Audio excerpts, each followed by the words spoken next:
Bien, alors, juste EDF, mais un tout petit peu avant sur une lutte qu'on avait menée en 2012 sur la Poste.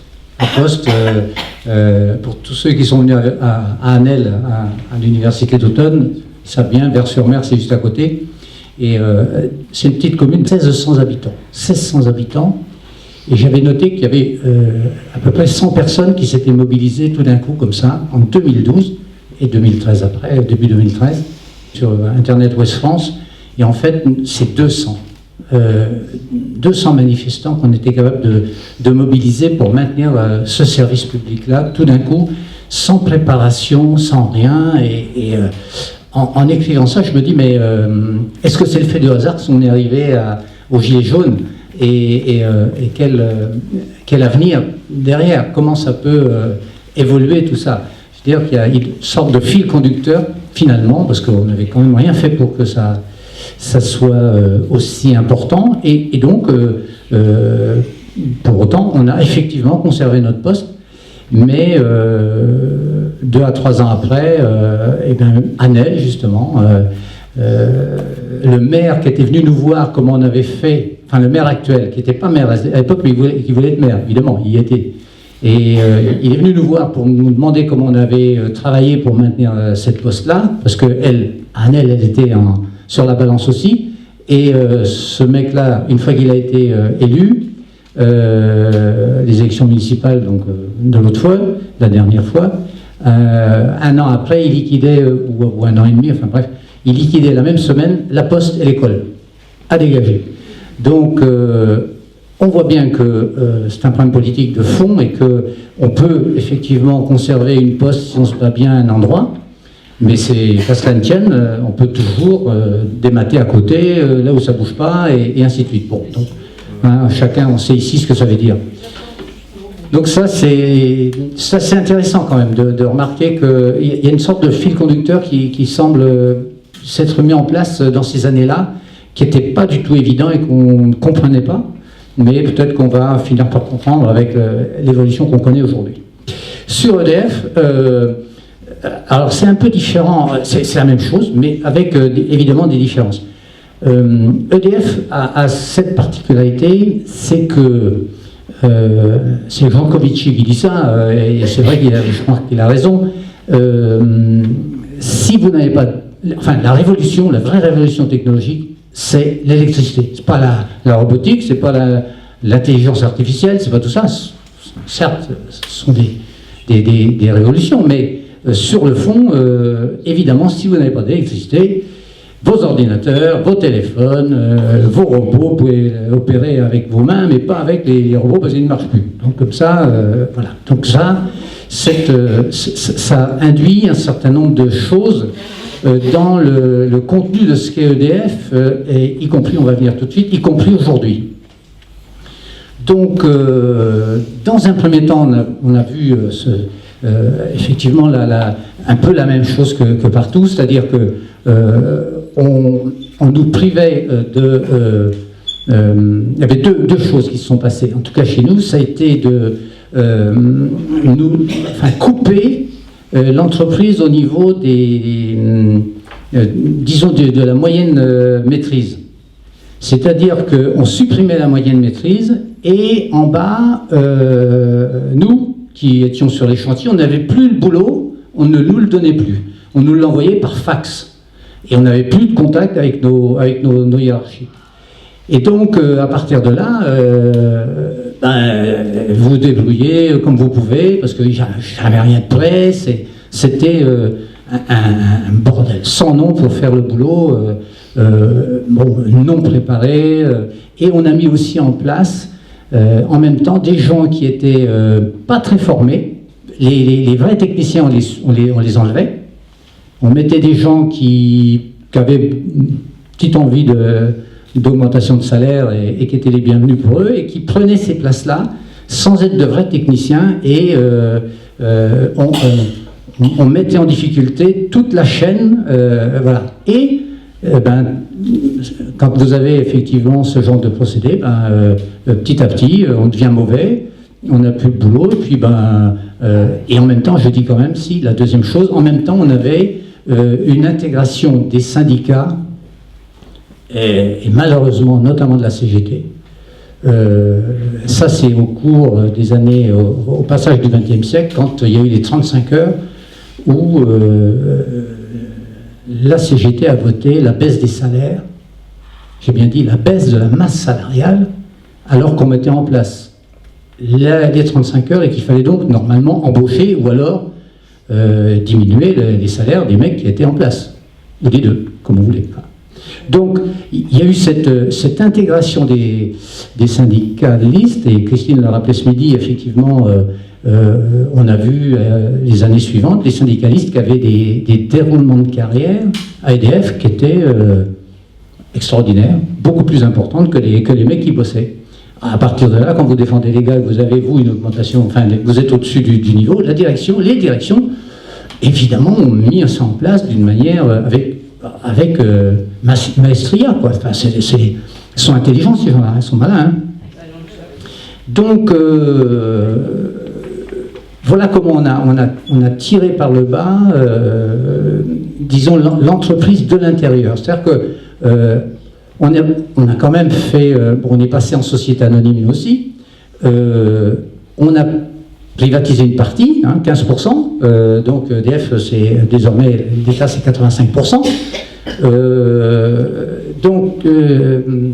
mais il y a un problème dans la godasse des gens qui sont au gouvernement et de ces décideurs bien intentionnés, européens et un peu, enfin, et puis français aussi, parce qu'ils ont leur part de responsabilité. Je rappelle que le gouvernement est au conseil d'administration d'EDF, donc on ne peut pas extraire cette possibilité que peut avoir, enfin c'est une volonté évidente, y compris à l'intérieur. Il y a les directives européennes, mais c'est toujours pareil.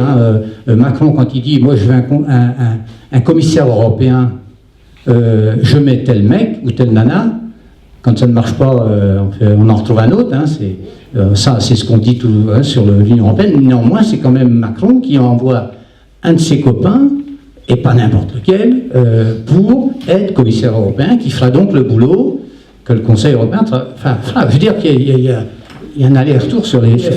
C'est donc cette partie-là, et puis en même temps une filialisation qui se met en place, privée, dans EDF, comme ça, par exemple, à qui on donne une partie, c'est-à-dire les fameuses éoliennes, par exemple, qu'on devrait avoir à Courseulles, les éoliennes en mer. Tout ça, on se distribue ce marché-là entre les privés. Au Tréport, c'est une autre boîte, je ne sais plus laquelle, Vinci ou je ne sais qui. Et puis à Saint-Brieuc, c'est encore une autre boîte. Et puis, bon, à Courseulles, c'est EDF. Bon, mais EDF privé. Et donc, le caillou dans la chaussure du gouvernement de ça, c'est le nucléaire, quand même.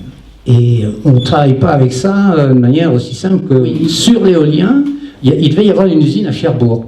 Mais effectivement, terminé, pas question, puisque de toute façon, les éoliennes ne peuvent... les mâts qu'on voit arriver, qui sont très très très hauts, comme disent les gens, il paraît qu'ils vont faire des mâts de 250 mètres. Et non, c'est intéressant, mais il dit oui, quand il n'y a pas de vent. Ils peuvent faire 500 mètres si tu veux, tu n'as pas le problème, mais tu ne vas rien sortir quand même. Donc, les gens, bon, voilà. Et néanmoins, c'est toute cette dite transition énergétique, elle se fait à partir des terres rares. Or, les terres rares, sans terres rares, il n'y a pas de transition énergétique. Et ces terres rares-là sont les Chinois qui en ont 70%. Et nous, en France, les écologistes nous interdisent d'ouvrir une mine de quoi que ce soit. On a quelques terres rares, nous. Très peu, très très peu, mais on en a. En Bretagne et dans l'Ardèche. Mais interdit d'y toucher. Donc ça veut dire qu'il faudra importer et faire du déficit commercial et ainsi de suite. On va envoyer, bon, les écolos, bon. Cette partie-là, en tout cas, elle est privatisée. Maintenant, on continue, bien sûr,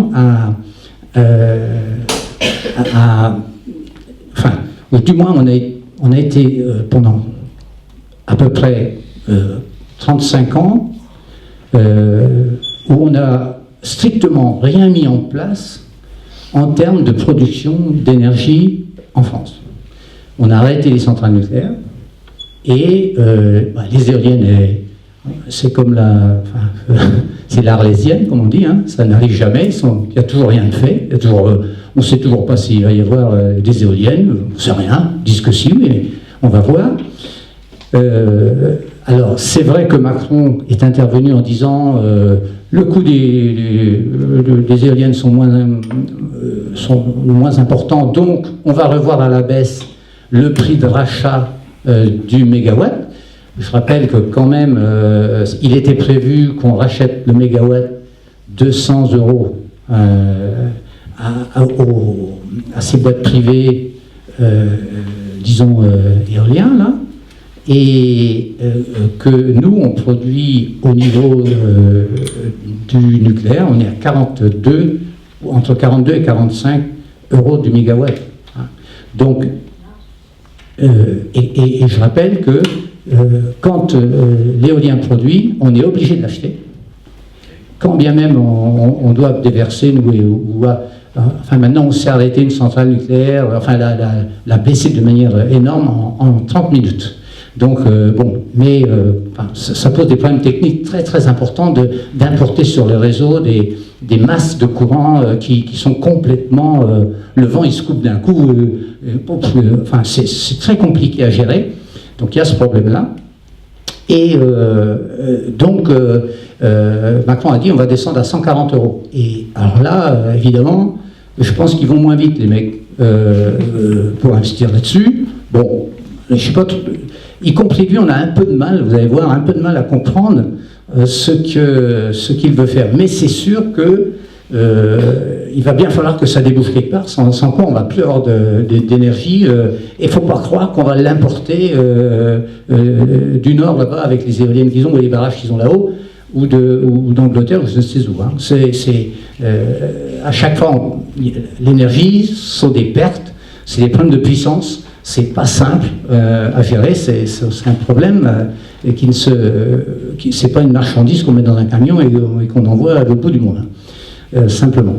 Et donc, en même temps, pour continuer la privatisation, et comme EDF avait une aura assez importante dans la population, même très importante dans la population. Je rappelle quand même que c'était au niveau européen des pays développés, on avait le kilowattheure le moins cher et un plébiscite des gens qui dépannaient jour et nuit, enfin voilà, c'était ça, hein, EDF. Et c'est vrai que quand on est dans le service public, il faut y être. Quand on y est, on vous appelle à 2h du mat', des fois pour tout le week-end, c'était pas prévu. Eh bien, vous êtes un agent du service public, hein, vous allez jusqu'à plus soif parce que c'est comme ça. Donc, alors que dans une boîte privée, ils doivent commencer à négocier les heures supplémentaires, les machins, enfin, bon. Donc, et ça, bien évidemment, tout ça, on a dégagé toute cette partie-là.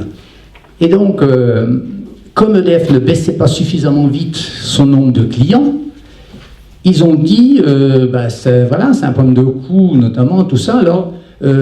on considère qu'il y a une rente du nucléaire en France. C'est-à-dire que EDF, il sort du courant à un bas prix en nucléaire, ça veut dire que, je rappelle que pas de CO2 hein, non plus. Hein. Donc dans un pays comme le nôtre, si c'est le CO2, il faut réfléchir. Hein. C'est-à-dire qu'on va créer un tas d'usines pour supprimer, enfin faire baisser la partie nucléaire, dans laquelle on ne produit pas de CO2 et l'autre en produit autant. Hein, c'est à peu près, si on prend les externalités, c'est-à-dire tout ce qu'il faut pour gérer et générer les infrastructures, c'est à peu près à égalité.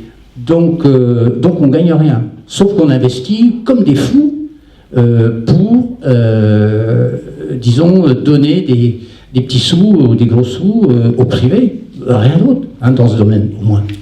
Et surtout que, malgré tout, lorsque vous avez une intermittence aussi forte que le solaire ou l'éolien, ça veut dire que vous doublez les investissements, parce que quand il y a du vent, on est obligé de racheter, mais quand il n'y a plus de vent du tout, il faut qu'on produise 100%. Et 100%, soit vous le mettez en fuel, en turbine à gaz, en je ne sais quoi, mais en tout cas, il faut produire. Ou alors, mais je vais le dire après, on peut aussi couper un certain nombre de clients. Donc, c'est aussi une petite manière, voilà, c'est l'objet Linky. Et donc, alors je reviens sur cet aspect de question, donc pour baisser le nombre de clients qui n'allaient pas assez vite, le privé avait du mal à s'implanter, donc on a dit, ben, écoutez, on va vous donner 25% de l'énergie nucléaire, ça s'appelle la RENT, hein, l'autorisation de régulation de l'énergie nucléaire, et on va vous vendre ça 42 € du mégawatt.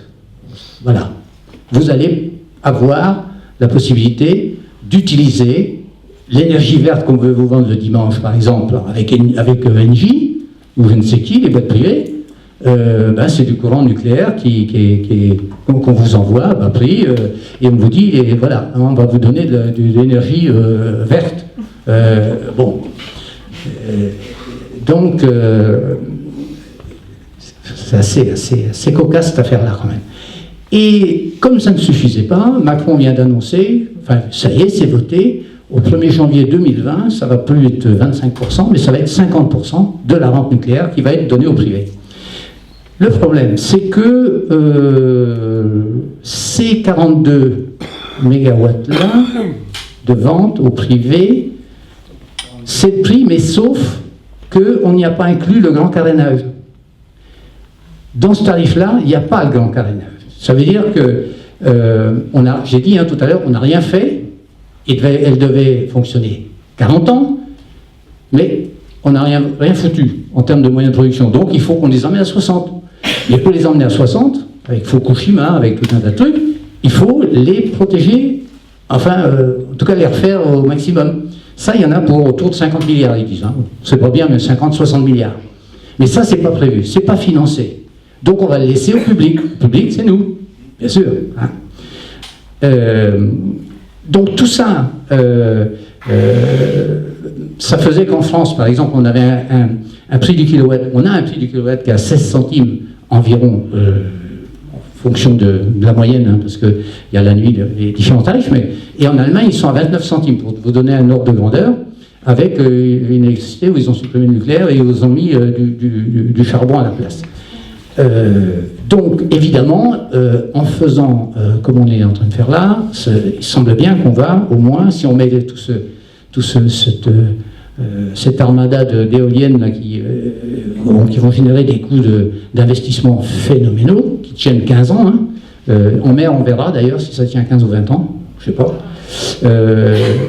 Alors, avec des gens qui vous disent, mais il n'y a qu'à les... On ne veut pas les voir, il n'y a qu'à les reculer. Ah ben non, on ne peut pas les implanter plus loin, puis il y a plus. Il faut qu'on mette un poste en mer, parce qu'il faut qu'on relève la tension, qu'on les relie tout ensemble, qu'on relie la tension, qu'on renvoie ça sur un poste en terre qui sera... Et là, si on recule de 10 km, c'est des pertes énormes. Donc, ça ne tient pas. Donc, il faut les faire au plus près. Et ça gêne tout le monde. Enfin, c'est bon, voilà. Donc, on n'a pas fini d'entendre parler de ce genre de choses.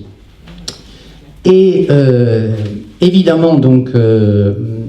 dans tous on peut aussi, parce que je pensais tout à l'heure, c'est Benoît qui faisait penser à ça, c'est que au niveau de l'aménagement du territoire, un service public, pour le coup, effectivement, il n'y a pas mieux, sauf que plus on va aller vers des privatisations, c'est sûr qu'on conservera le courant pour les zones favorisées, c'est-à-dire industrialisées, comme par exemple à l'Île-de-France. Ou les grosses villes, hein, où il y a voilà. Et puis, on demandera aux gens qui ont bien voulu, et quand il est bien sympathique, de mettre des Linky. On leur dira, écoutez, si vous êtes d'accord qu'on vous coupe le courant de temps en temps, pendant 2 heures, on peut vous faire un petit rabais. Après vous avoir fait une augmentation de 10%, on va vous faire un rabais de 5%, ce sera pas mal. Et donc, c'est ça, Linky. C'est précisément ça. C'est pour la transition énergétique et pour le fait que... donc, ça a 35 millions de compteurs, il faut imaginer. Hein. Les Allemands, ils ont arrêté depuis longtemps. Hein, ils en ont fait très, très peu. Et allez, nous, les premiers de la classe, on y va. Donc, voilà cette partie-là reste quand même que il y a le fameux projet Hercule. Et là, très honnêtement, on en a discuté au bureau l'autre jour, c'est vrai que on a un peu de mal à comprendre. Donc, bon, ce qu'on sait, c'est qu'effectivement, je l'ai dit tout à l'heure, l'électricité, c'est pas si simple que ça. Il faut quand même donner du courant à tout le monde, sinon ça va être la révolution de bonheur. Ce coup-là, pour le coup, j'imagine que ça ne serait pas si simple. Et donc, le projet Hercule, tout d'un coup, alors qu'on nous disait qu'on allait privatiser l'hydraulique, les barrages, Nicolas Hulot, avant de partir, a signé, disons, la privatisation de 22 ou 23 barrages, juste avant de partir, là. Et donc, on a l'impression qu'on navigue à vue, on a un peu de mal à comprendre. J'ai appris dans un article hier d'un journal interne d'EDF que Macron avait demandé à 200 ou 300 mecs d'EDF de préparer des EPR il y a 2 ans, un truc comme ça, dans le secret. Je sais aussi qu'il vient de remettre en place, vous savez on avait des écoles de métiers, enfin, on pourrait passer sur des trucs extraordinaires. Moi j'étais à Sainte-Tulle par exemple, à côté de Manosque là-bas, à l'école EDF. Enfin bon, on avait des écoles EDF, on était tous formés de la même manière. Moi quand je suis arrivé en Normandie, c'était une simplicité extraordinaire. On bossait tous de la même manière, il n'y avait pas de... comme ce qu'est un monopole, voilà, c'est tellement plus simple. Et donc tout ça c'est fini, terminé, il n'y a plus une école. Et ce qui fait qu'on s'est aperçu que on n'était même plus capable de faire des soudures en France. Capable disons, de permettre de mettre en place un EPR à Flamanville. Pour des histoires de soudure. Alors là, ça commence à poser problème. Donc, j'ai appris que il y a une nouvelle... enfin, pas une école de métier, mais enfin, en tout cas, une école interne de soudeurs qui est mise en place pour essayer de récupérer l'affaire, parce qu'on est allé bien trop loin et que c'est débile, quoi. Bon. Donc c'est très ambivalent, on ne sait pas bien où on va finir. En tout cas, il semblerait qu'il y ait 2 ou 3 centrales EPR qui soient mises en place, mais enfin, dont les chantiers pourraient démarrer, mais c'est pareil, ça c'est comme les éoliennes, on n'est pas capable de mettre en place Flamanville, et on mettrait en place 2 ou 3 autres EPR. Donc c'est un flou artistique assez extraordinaire et dangereux, très dangereux. Et je crois que on ne se souviendra jamais assez toute cette partie écologiste là, qui sont des gens qui honnêtement ne sont pas des techniciens, ne connaissent pas ce que sont les problèmes de puissance et les problèmes de gestion de réseau et ainsi de suite. Avant de raconter n'importe quoi, ils devraient s'enseigner et puis être un peu plus malins, à mon avis, et aussi, y compris au gouvernement, des gens comme Ségolène Royal, avec ses conneries. Enfin, ce sont des gens qui sont graves, très très graves. Donc, il y a une autre anecdote, c'est quand, je ne sais pas si vous vous souvenez, mais on a entendu dire, c'est Hulot qui disait, pour 2002, je vais supprimer 18 tranches nucléaires, on va arrêter 18 tranches nucléaires, vous allez voir ce que vous allez voir. Et moi j'applaudissais parce que je me dis, ce coup-là, on va l'avoir la révolution, ça c'est sûr, parce qu'il n'y a rien à mettre en face. Et puis Macron, il n'est pas si con, il s'est dit, attends, pop, on arrête les conneries, on va au tas avec ça. C'est pas... Donc, il y a privatisation, oui, il y aurait un retour avec Hercule de l'hydraulique, on ne comprend pas pourquoi, donc l'avenir nous le dira, puisque c'était prévu d'être privatisé. Tout d'un coup, on nous dit, il faut que la Commission européenne accepte, mais en fait, il est bien placé pour négocier ça. Macron, il est à la manœuvre quand même, faut pas déconner. Et donc, ce serait 100% du nucléaire et de l'hydraulique. Mais bon, on comprend, il n'y a encore pas de ligne politique, on dit, nous, on parle même d'un plan qui permette de dire on va d'un point A à un point B, et on y va. parce qu'il faut anticiper les trucs. Là, non, c'est un coup on dit ça, le lendemain on dit autre chose. C'est assez complexe, quoi. Mais en tout cas, c'est sûr que on paiera, ça c'est sûr, de plus en plus cher. Et c'est vrai qu'ils ont été forts dans une entreprise comme ça pour faire croire que la privatisation allait être une diminution du prix du kilowattheure et que tout allait aller de mieux en mieux. Ça, fallait que ce soit costaud quand même, ou qu'on soit bête, je sais pas. C'est comme on veut.